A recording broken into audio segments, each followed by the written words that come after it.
আসসালামু আলাইকুম। জি, আমি খাদ্য অধিদপ্তর থেকে বলছিলাম। আপনি শুনতে পাচ্ছেন? হ্যাঁ, জি জি জি শুনছি। আসলে ম্যাম, আমাদের একটা জরিপ চলছে প্রয়োজনীয় দ্রব্যের এমন দাম বৃদ্ধিতে সাধারণ মানুষের অভ্যন্তরীণ অবস্থা কেমন সে বিষয়ে। আপনি আমাকে সময় দিলে আপনাকে কিছু প্রশ্ন করতে চেয়েছিলাম। এত সুন্দর কণ্ঠস্বর শুনে আমার নিজের কণ্ঠস্বরের প্রতি বড় আফসোস হলো। জি জি, চেষ্টা করুন। আপনি বাসায় কি কি ব্যবহার করছেন? সেই সুন্দর কণ্ঠস্বর আমার বাড়িতে সয়াবিন তেল দিয়ে রান্না হয় নাকি সরিষার তেল দিয়ে, সব খবর জেনে ফেললো। আমিও কথায় মায়ে পড়ে সব একে একে বলে দিলাম। এমনও হতে পারতো যদি সে আমাকে আমার পার্সোনাল কিছু জিজ্ঞেস করতো, আমি হয়তো আনমনের সবটাই বলে ফেলতাম। আপনি এখন আপনার বা আপনার পরিবারের তিনটা প্রয়োজনীয়তা বলুন, যা এই মুহূর্তে মেটানো প্রয়োজন কিন্তু সম্ভব হচ্ছে না। তেমন কোনো প্রয়োজনীয়তা আসলে মনে পড়ছে না।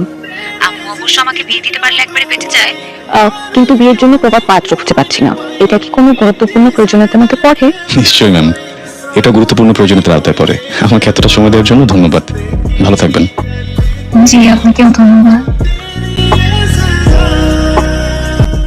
কি হয়েছে তোর? ক্লাসে একদমই মনোযোগ ছিল না। আপনি কি তোকে কতবার নোটিস করছে তুই দেখছিস? আমি একটা ঘোরের মধ্যে আছি, একজনের কণ্ঠের ঘোর। কার কথা বলছিস? আমরা ইউনিভার্সিটি কেউ না, ঘোরের মধ্যে একজন কোন দিছে? I don't know. তারপরে হ্যালো, জি, আমি খাদ্য অধিদপ্তর থেকে বলছিলাম। আপনারা কি জরিপের জন্য ফোন দিয়েছেন? মানে আবার একই প্রশ্ন? জি না, আজও অন্য প্রশ্ন করতে ফোন দিয়েছি। কেমন আছেন আপনি? ভালো, এইটা জিজ্ঞেস করতেই ফোন দিয়েছেন? ঠিক তা না, মনের ইচ্ছাটা একটু অন্যরকম, কিছুটা ভয়ঙ্কর। মনে হচ্ছে যদি বলে ফেলি বকাঝকা করবেন, তাই সাহস পাচ্ছি না। আচ্ছা, আমি আপনাকে বিরক্ত করছি না তো? না তো, বিরক্ত হচ্ছি না তো। আমি যদি আপনাকে আরো একটু বিরক্ত করি, আপনি কি তারপর বিরক্ত হবেন না? আমার গাল লাল হয়ে এলো লজ্জায়। আমি লাজুক কণ্ঠে বললাম, সেই বিরক্ত করার গল্পটা চললো প্রায় 1 বছর। আমরা প্রায় সারাদিনই কথা বলতে লাগলাম। সে চাকরির পাশাপাশি বিসিএস এর প্রিপারেশন নিচ্ছিল, আর আমার ভার্সিটির চাপ।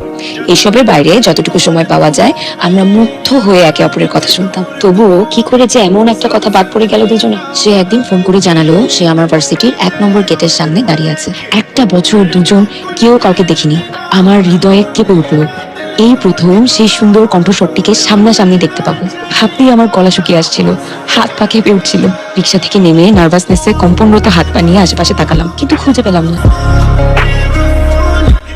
জুই,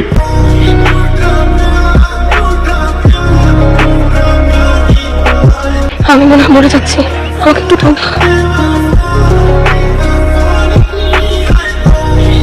আমার কি হলো আমি জানি না। আমি হাউমাউ করে কেঁদে উঠলাম। একদম এত সুন্দর কেন? আমি কোনোদিন ভাবিনি তুমি এত সুন্দর হবে। এত সুন্দর হওয়ার কোনো অধিকার নাই তোমার। তুমি এত ফর্সা কেন? পড়ে গেলাম একটা বিপদে। তুষার রাজ্যে রাজকুমারীকে ভালোবেসেছিলাম। তুমি আমার জীবনের থেকে একটু বেশি, আর আমার স্বপ্নের থেকে একটু কম।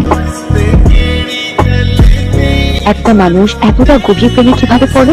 আমার মনের মাঝে প্রশ্ন জেগেছিল, যদি রাতুল দেখতে আমার মনের মতো না হয়, তাহলে কি স্বার্থপর আমি ঠিক এভাবেই ওকে ভালোবাসতাম? এই তো গিয়েছি রাজপুত্রকে।